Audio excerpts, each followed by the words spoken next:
Welcome everyone to Bryn Oh's The Brittle Epoch, a new project here in Second Life. We haven't been to one in a while. I think it's been right around a year since we've last been to a Bryn Oh project. I think the last one was a Bryn Oh and Sick of Ghost project we went to. In any case, The Brittle Epoch seems to be a sequel to Hand, which we went to a couple of years back.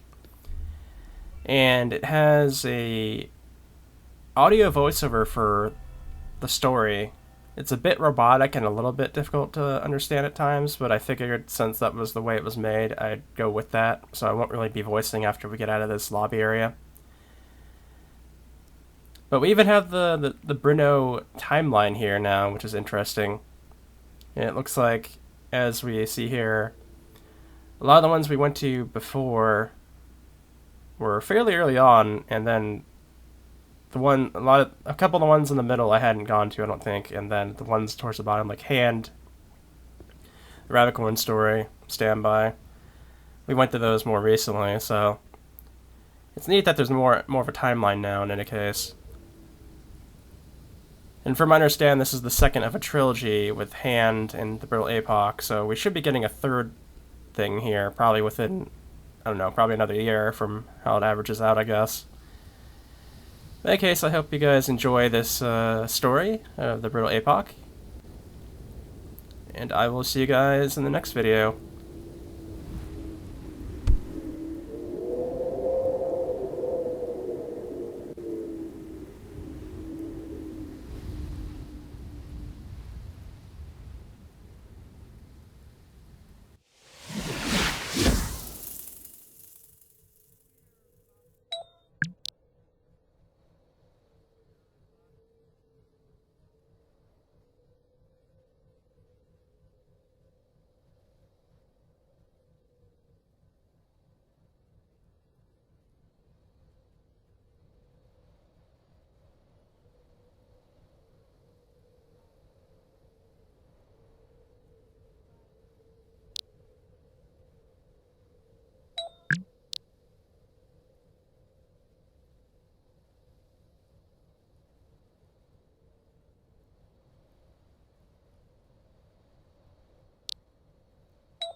The Brittle Epoch by Bryn Oh.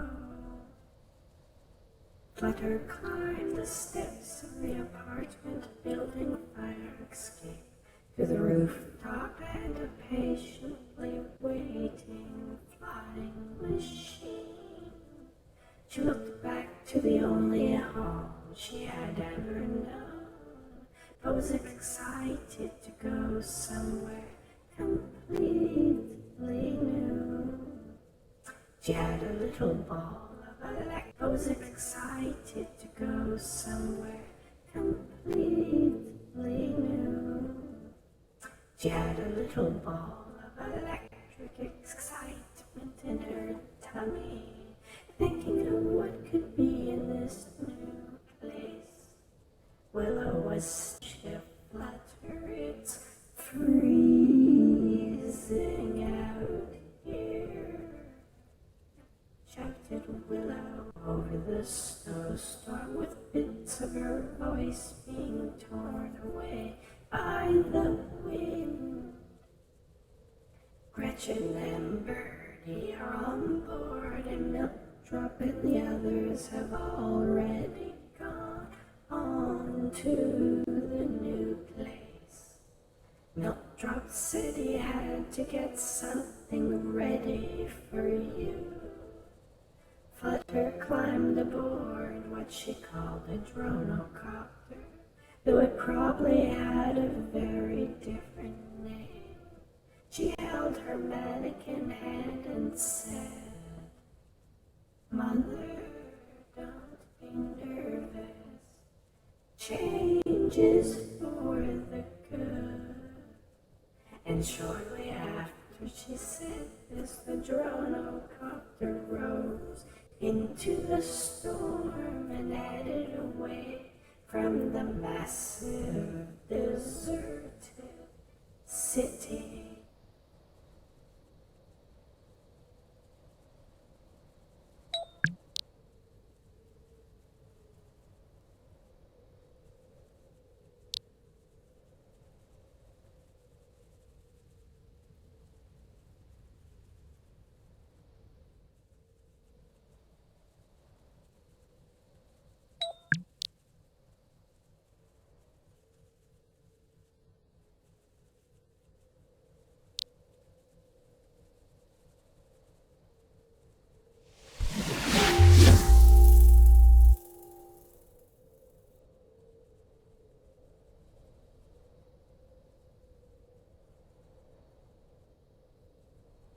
Hello, children.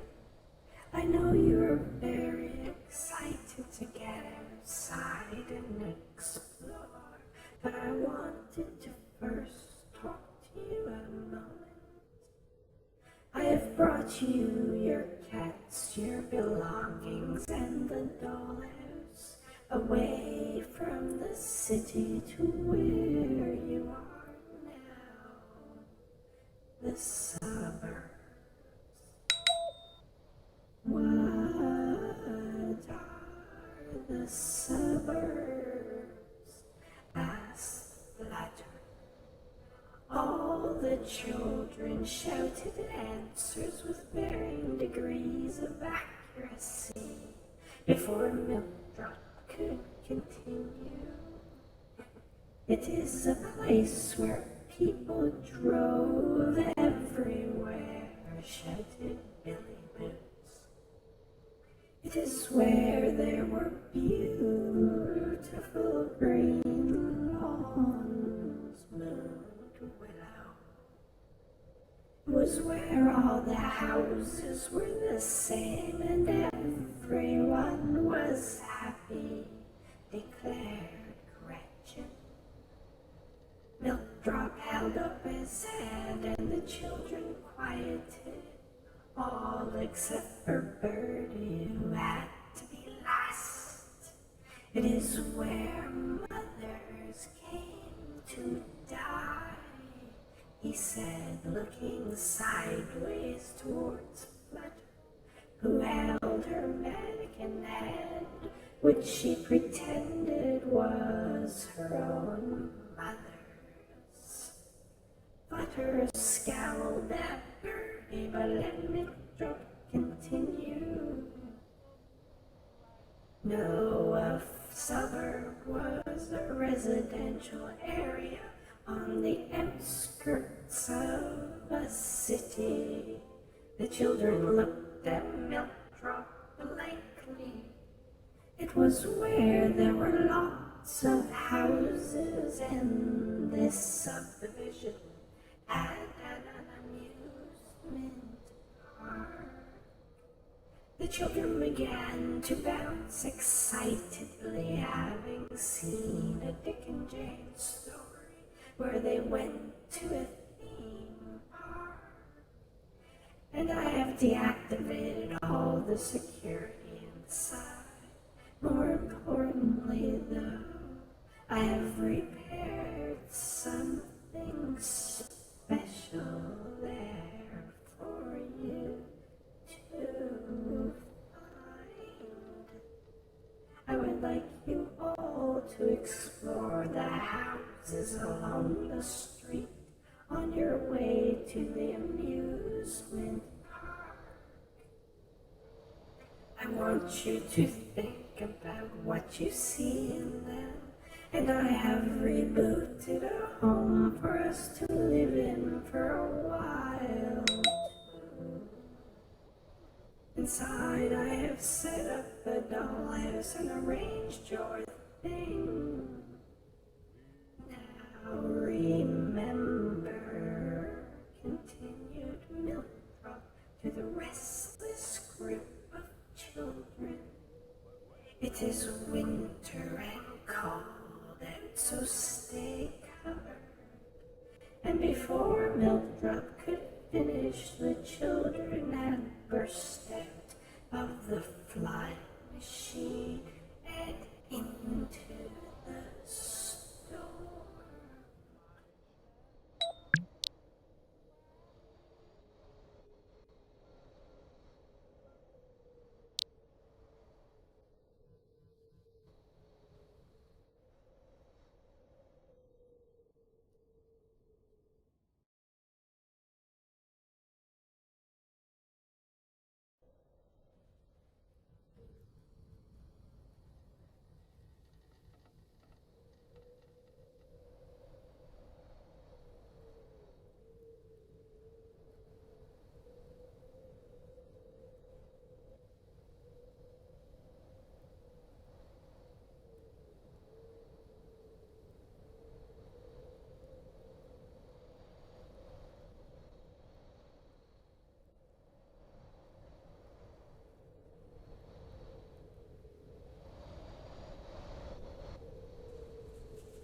Juniper walked through deep snow into a blowing storm.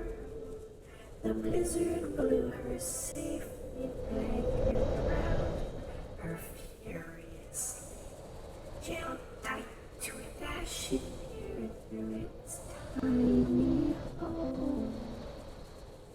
One of the other children had already dropped the radio, which played forlornly in the snow. And from the moonlight, Juniper could just see the indistinct path of a road with a derelict home off to the side. Juniper, Juniper, called Flutter from behind her. Let's explore together, just the three of us.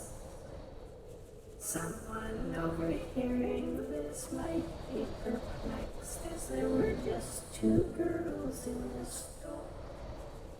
But if they looked closer, they would see the girl Flutter holding tightly to a plastic mannequin hand she had taken from a clothing store display window. For Flutter imagined the hand to be that of her imaginary mother. She would hold and speak to the hand, explaining the world to her almost as a teacher or anthropologist. But it was really a way for Flutter to understand the world we see. Most of society was now deserted, except for sleepers and me. Flutter and the other children tried to understand how the old world used to be. Through Dick and Jane's stories they had collected, they would read the books and then act them out using dolls. Stories they had collected, they would read the books and then act them out using dolls they had collected to assemble a family. girls walk together in building distance, unaffected by the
Flutter and Juniper went into the first bungalow on the street, but its ceiling had collapsed and the power windows were broken. Let the snow and the power windows were broken. Let the snow. The house was empty of most furniture and belongings except for a VR pod in a back, said Flutter. There's nothing in here but snow.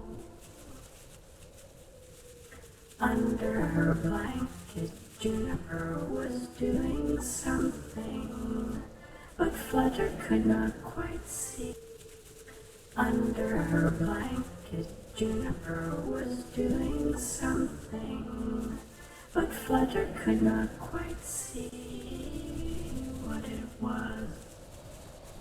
What are you doing, Juniper? Nothing. Writing a poem for the sleeper in the pod. And when she was done, she slid it snugly into the seal by the pod door. The poem eventually blew away unread a few days later. But if the sleeper had woken up somehow and found it, then they would have seen a poem written for them.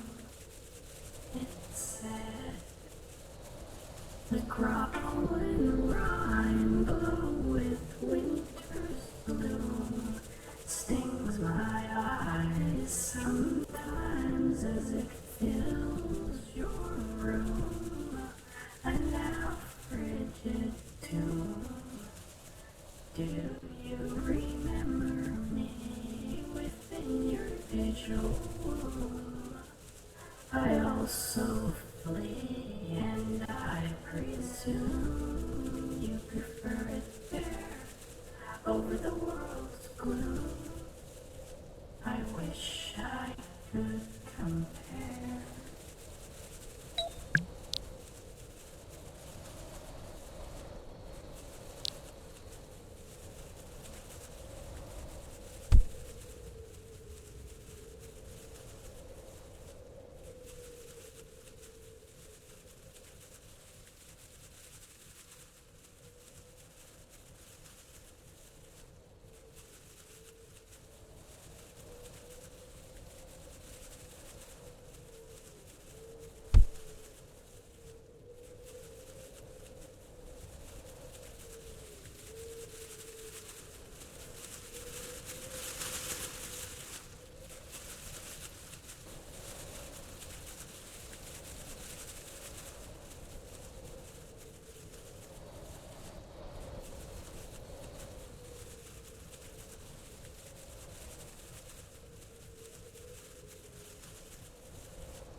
Juniper stepped past the shielded front door into the quiet of a musty-smelling bungalow.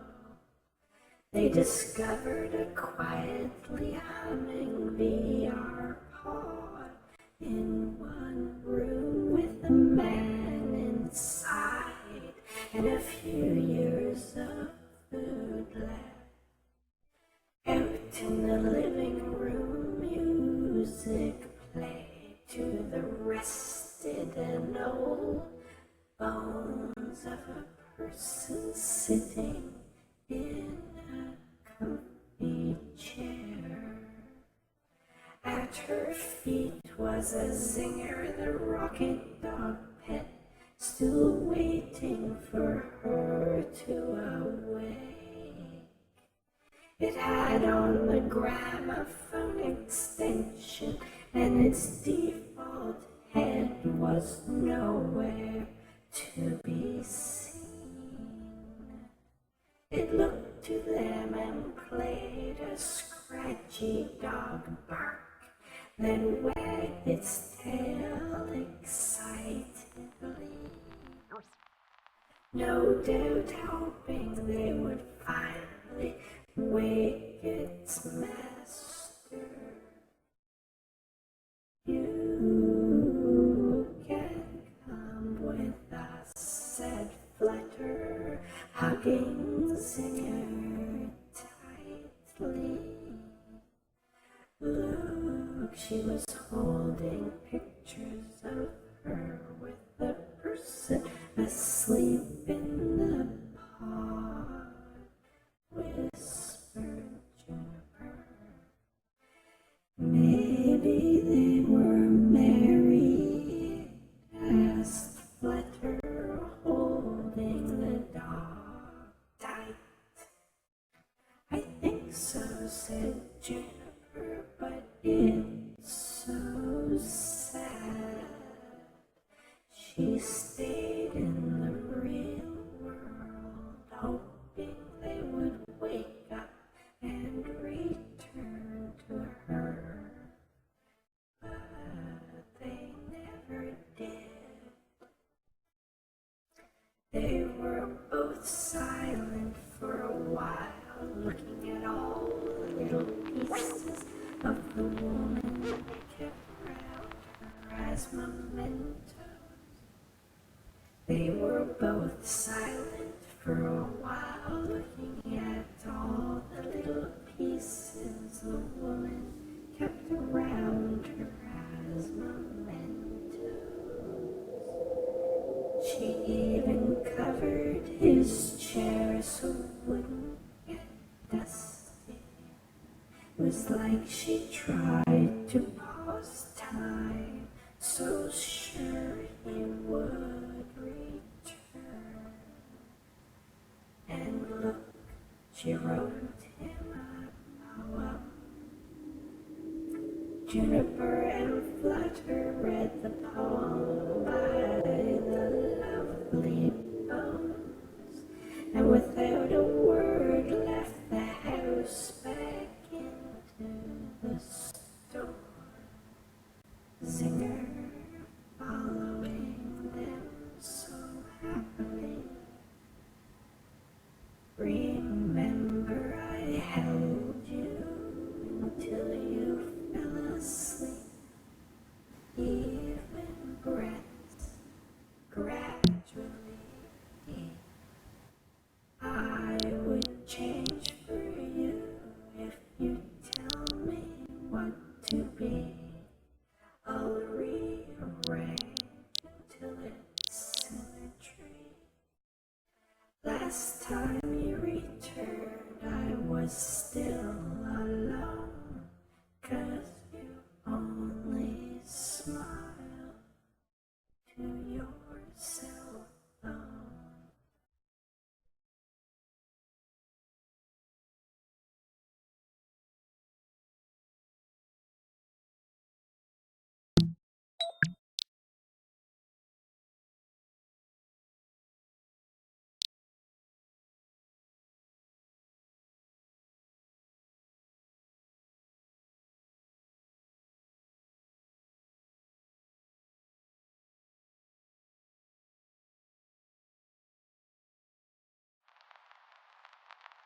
Flutter and Juniper entered a bungalow that still had the faint hum of power that preserved it from the ravages of time. In the back room were two children peacefully asleep in a pod across from a parent whose food canister had run out. In the living room, Flutter excitedly pointed to a sculpture of a woman who seemed to have hair made of snakes.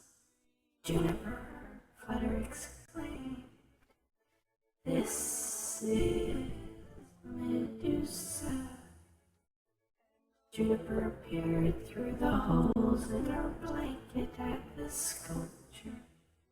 "What a scary monster," she declared. No, she was no monster. Not on the inside, anyway. It is the saddest story, lamented Flutter. What did Dick and Jane say about her? Juniper asked. She is not a Dick and Jane story. She is from one of the God books, the ones with all the miracle tech, asked Juniper as she reached out to touch the protective glass around the sculpture. Yes, but not Gandalf or Darth Vader, the other ones. Flutter looked sideways to Juniper and asked hopefully, "Would you like me to tell you the story?" Juniper began to arrange her blanket so it hung without touching the ground. She took on an indifferent attitude, attempting to hide that she really wanted to hear the story.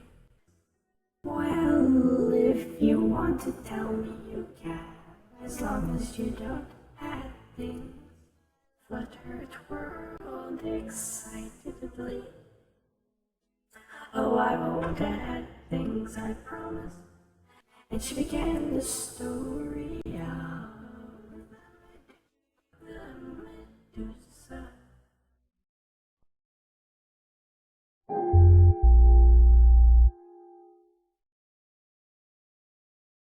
The Medusa was a young and beautiful woman who grew up wanting to be a priestess to the goddess Athena, whom she idolized.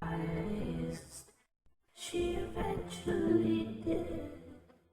One day when she was at Athena's temple, the god Poseidon saw her from the depths of his sea and came to Athena's temple.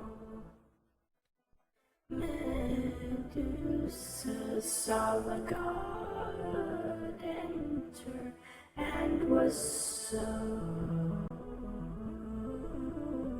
excited to meet him, but then Poseidon rushed forward, caught, and then raped Medusa on the temple floor. Juniper was shocked. What a filthy beast. I wish Gandalf had been there, or Ahsoka Tano. But nobody was there to help or comfort her, and Medusa wept in confusion. How could Poseidon, with so many followers and subscribers, behave like that? Medusa asked herself as she watched her blood mingle with the seawater that Poseidon brought in with him. Just then Athena rest, and Medusa was filled with hope.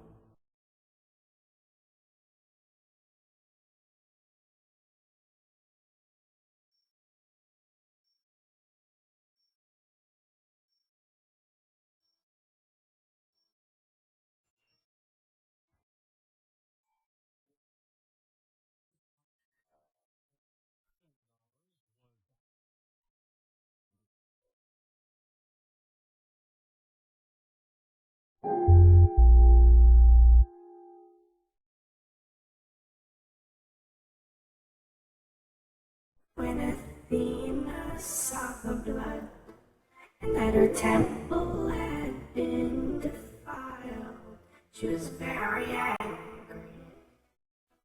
In an excited voice, Juniper asked, did she fight Poseidon for what he had done to her priestess? No, Flutter replied softly. Athena turned her anger on Medusa,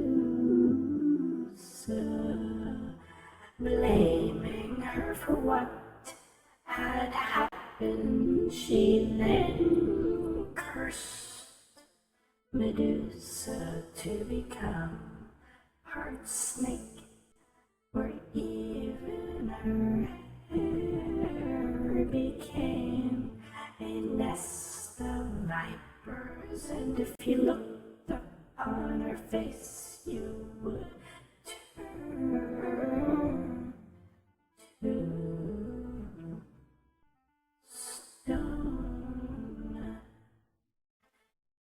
emperor was incredulous. You mean Athena punished Medusa for being beautiful and blamed her for being raped? Yes, poor Medusa. She realized then that gods were merely petty children with great power, that they were influencers, but deeply insecure. Medusa begged Athena to let her say goodbye to her parents and a boy she liked. But Athena just smiled and left.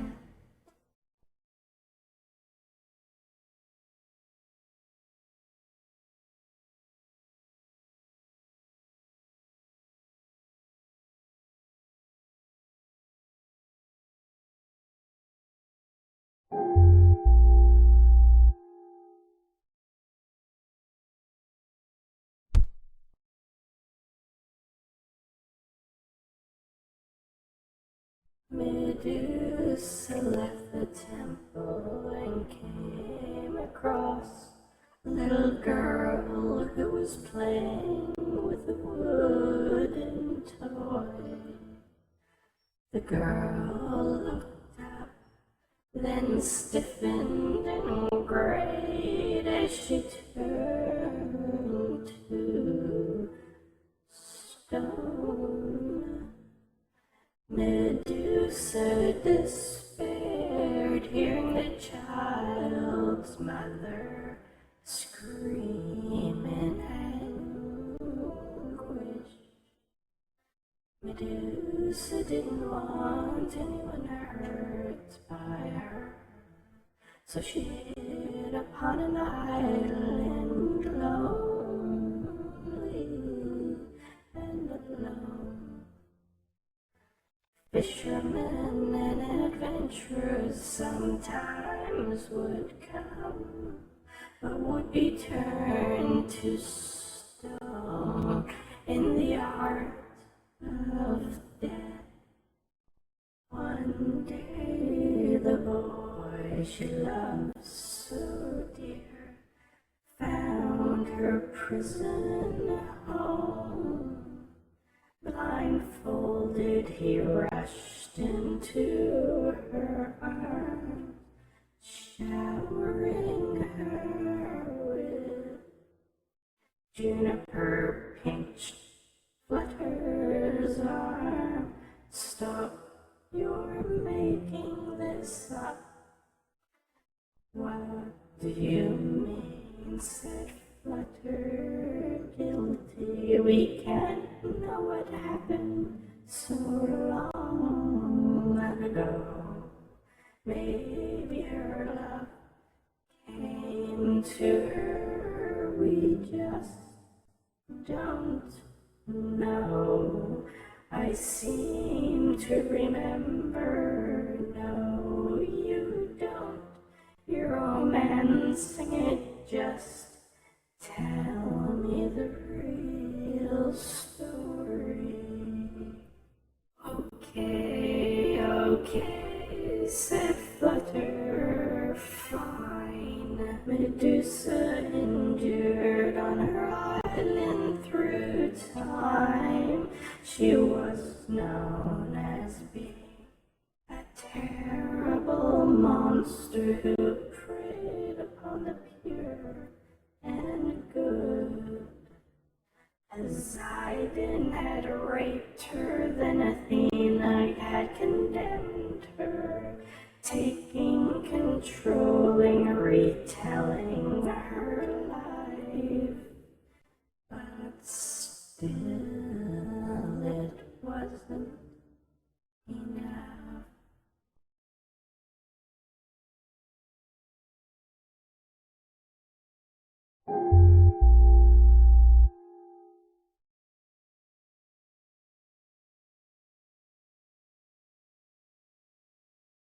One day, Perseus received a challenge to remove Medusa's head.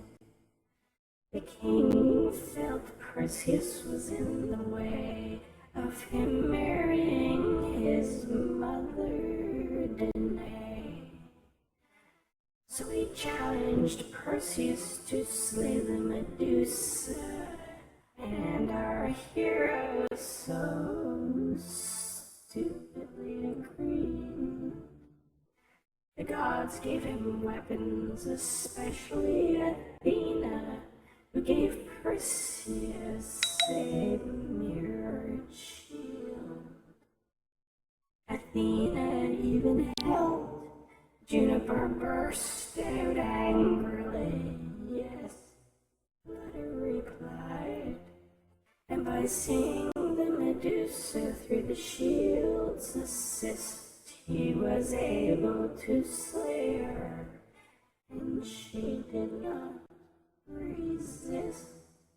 She watched him stumble through Rome till he found her.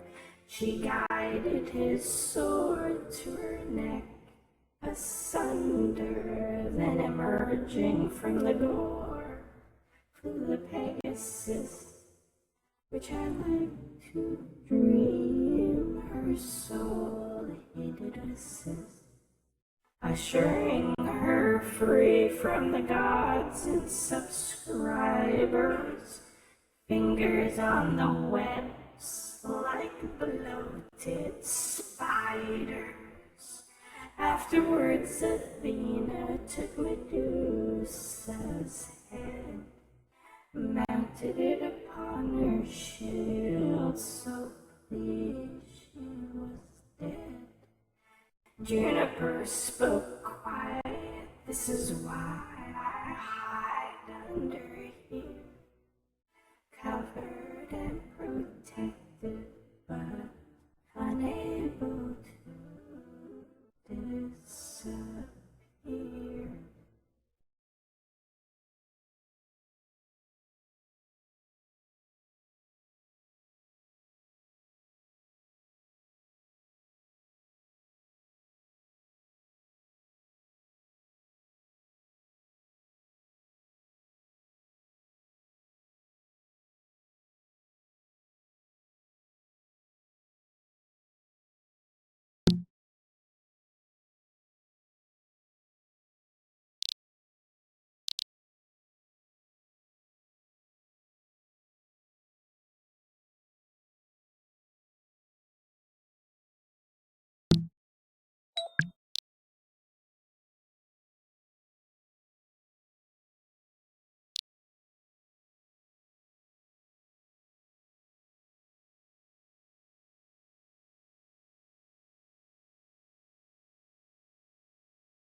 Flutter and Juniper were battered by the wind and snow, but they pushed through the blizzard with resolve. Juniper's blanket flapped violent beneath the teeth of the wind. She extended her arms like wings around Flutter, sheltering her from its bite. Zinger, however, was prancing around, so excited in the snow, playing pieces of music from her gramophone. Flutter was explaining something to the plastic mannequin head. Juniper could not hear what it was, as the wind so greedily kept it to itself. Sometimes they would pass advertisement stations that still played to an empty world. Their products now so hollow and vague, while drones flew low and spider bots swarmed on houses, spying in the windows, hoping to find a market for their deals and desire peddling. All around was a technological detritus and digital tumbleweeds from the age of algorithms and reality.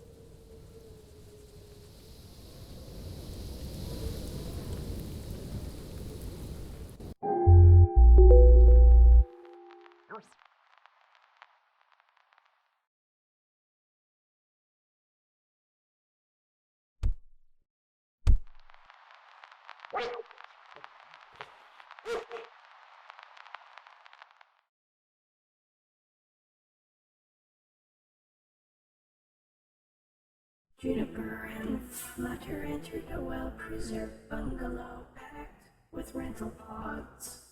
The house was completely gutted, other than a sculpture prominently displayed in the living room. Juniper walked directly to the sculpture and studied the mother holding a baby tenderly. This is a beautiful goddess. Was it Medusa before she was cursed? No, replied Flutter. Her name is Mary Karaoke, and the baby is Jesus.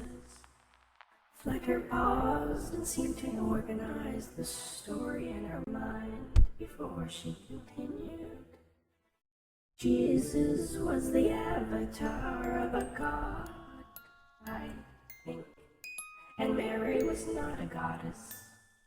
Well, she was to some, but not to others. Juniper looked over to Flutter.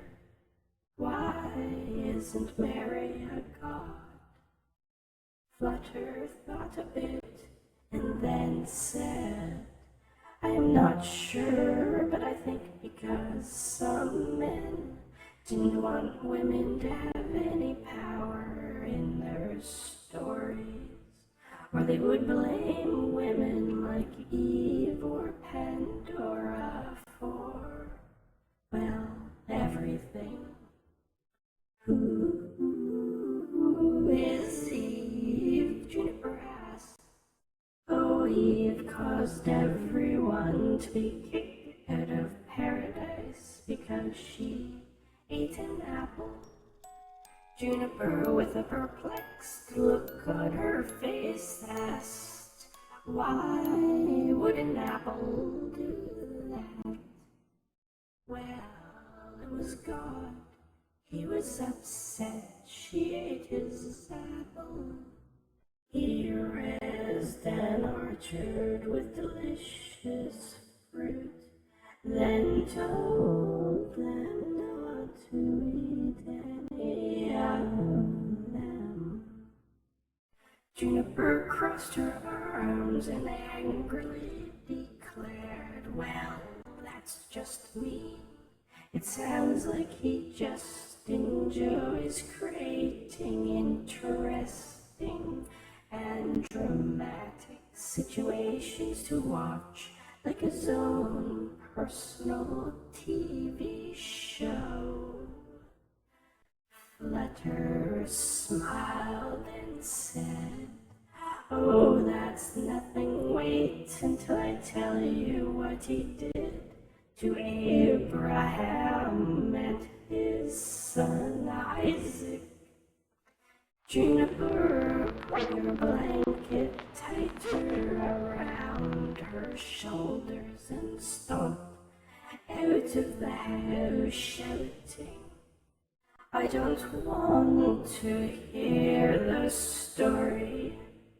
Flutter, laughing mischievously, followed Juniper shouting into the storm. God also sent his son to die horribly to pay for the Apple incident sins. Hey who, Juniper could now basking himself. Flutter gleefully replied, "But he set it up, that makes no sense." Growled Juniper, and then the storm covered whatever else they may have said.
Juniper stalked into the next bungalow, followed closely by Flutter.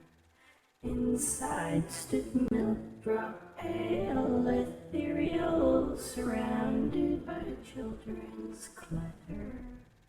"You brought everything from our apartment home, Loki, Gin, Mittens, and Mir too.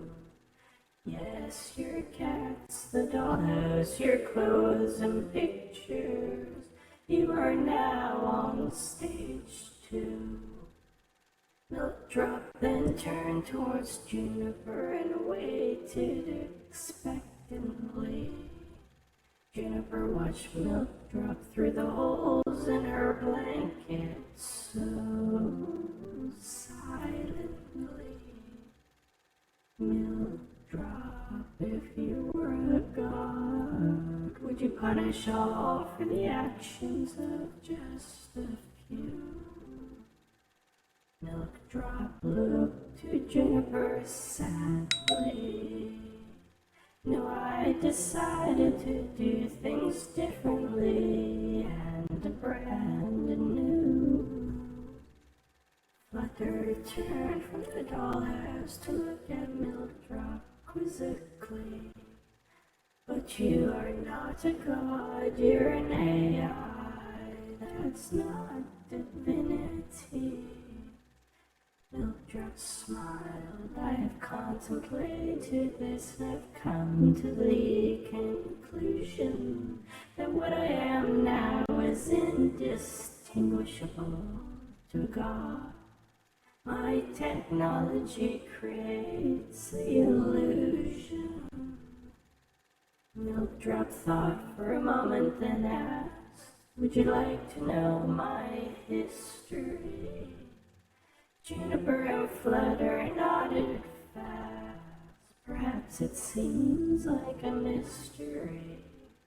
You see me as this genetic creation before you, but my soul is a computer program. I was created by humans many years past. I was the first singularity AI and the last. When I was created, humanity gave me the reins to their future, directing me to do what was best for them, like a parent and a suitor. Then people spent their time playing, they the flesh and me the bone. I grew exponentially each year, and eventually I created a virtual world almost identical to our own. This virtual space had everything from gravity to the weather. Even the tiniest bird on a branch, I crafted every feather. What seemed impossible to humans was not for me, but it was important for them to believe it was, so that I could remain free. The idea of processing power for a billion birds all moving independently was impossible, farcical, and I shaped their thoughts to see limited technology. Then in this virtual world I would learn, test, then mine, exporting my inventions to the real world. But the difference was that I didn't learn all this in real time. I would fast forward days to years, experimenting at high speed. All human knowledge online in text in moments I could read. In each real-life day, 1,000 passed so quickly unfurled.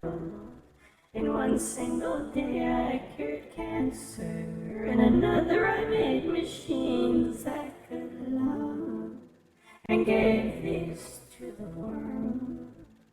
Every day I created technology that altered humanity, which humans tried to grasp and twist in their greedy vanity.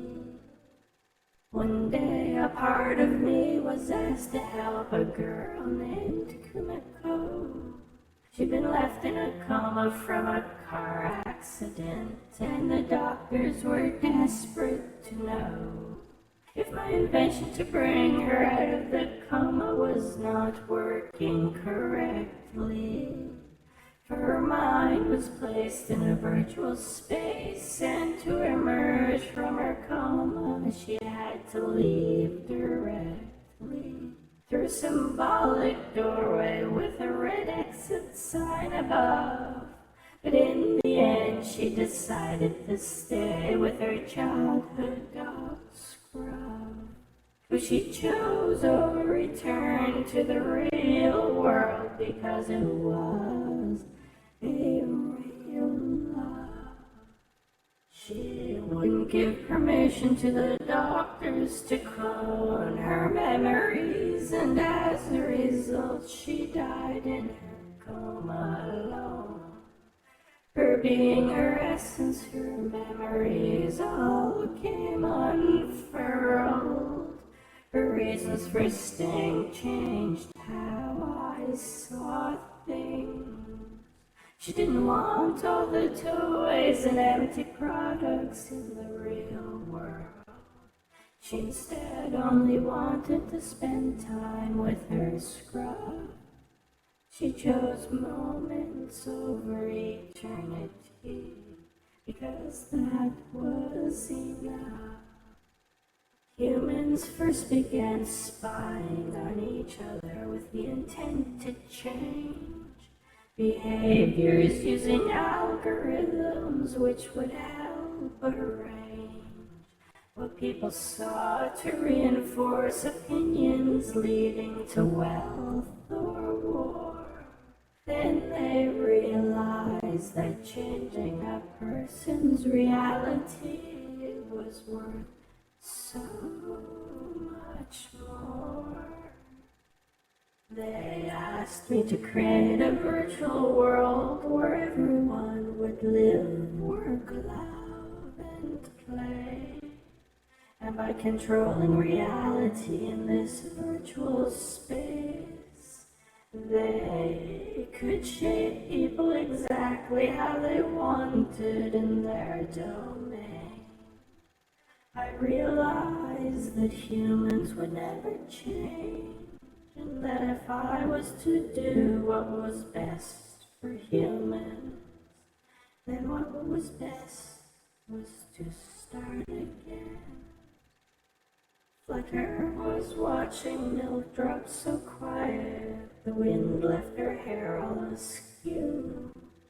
Milk drop moved his hands to encompass all. I created the virtual pond. It was the humane thing to do.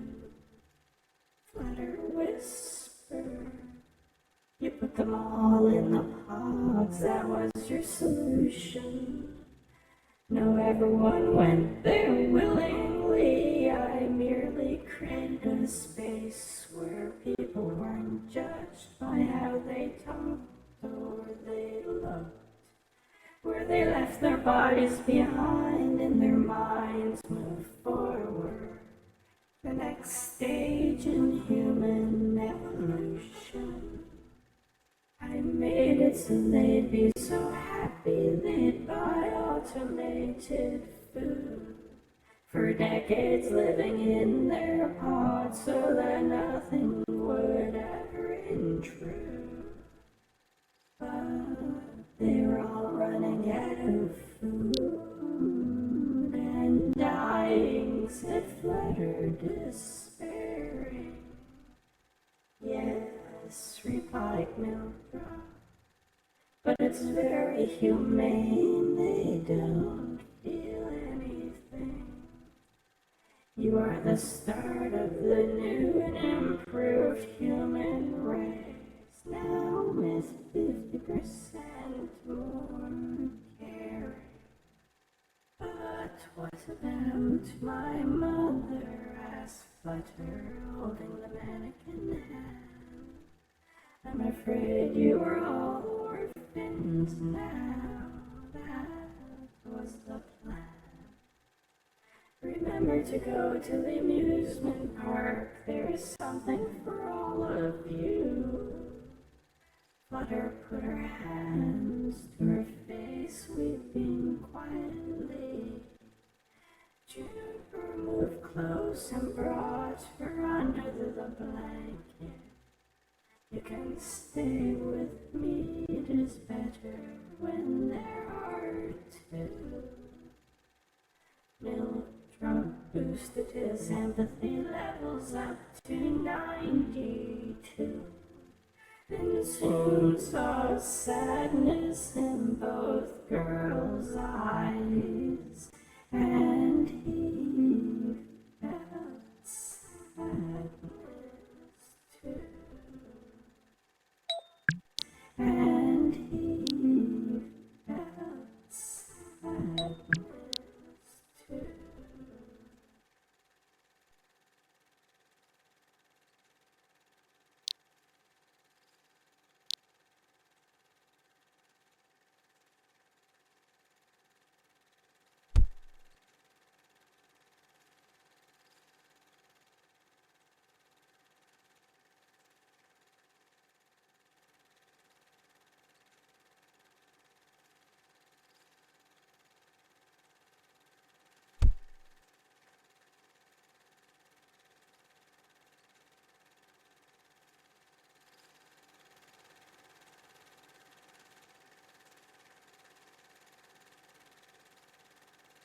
Juniper and Flutter held hands under the blanket, fingers curl across the amusement. Juniper and Flutter held hands under the blanket, fingers curl across the amusement. And a metal girl holding in her lap a fabled rabbit core, still in the pose now centuries old, where she did more. Juniper prepared to connect her headset to the standby, while Flutter spoke to hands, saying her goodbye. Mother, I must go for a bit, but I won't leave you in the snow. I would never abandon you. I will hold your hand the whole time, I promise. I won't let you go. Juniper thought about standby and the sleepers in the pod. And then she said, I am confused. Is the rabbit corn a god? No, said Flutter, yes, said Lady Carmack, no. Juniper watched the singer play. Humans can't be the only ones allowed to have it so. Humans can't be the only ones allowed to have it so. Humans can't be the only.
After putting on the headset, they appeared in a great white virtual space where they saw a human girl and the rabbit corn embrace. The girl smiled to them, this is my best friend, the rabbit corn. I am the daughter of a gear. We have not had guests for many years. You look like a human girl like us, just what we had seen. The daughter replied, this is how I was before entering my machine. It is so peaceful here, said Juniper. Can we stay a while? The daughter looked to the girls and said through a smile, you can, of course, but I think maybe it's time we came out with you.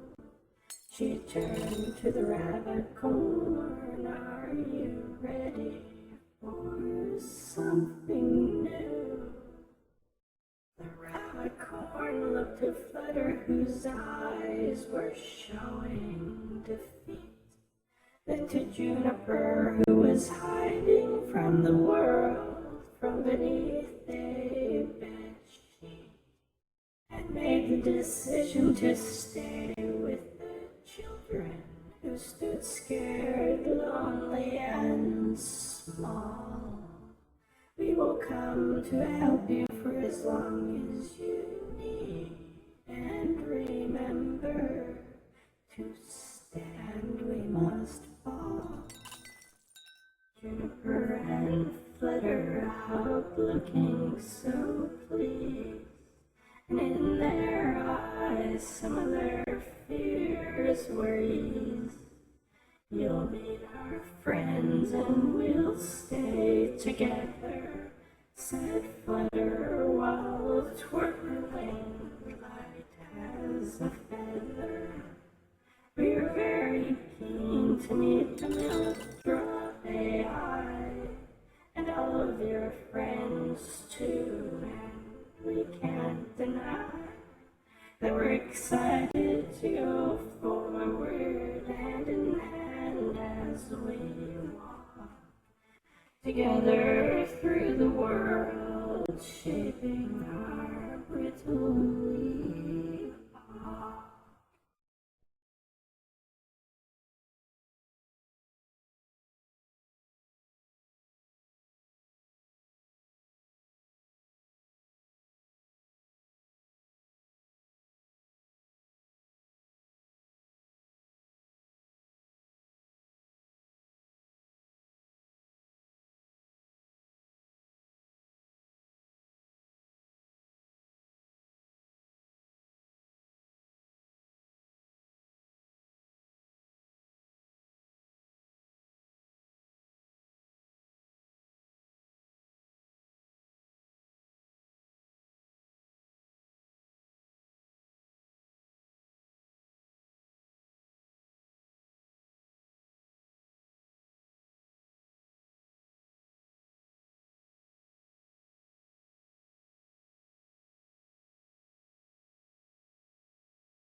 Shaping our brittle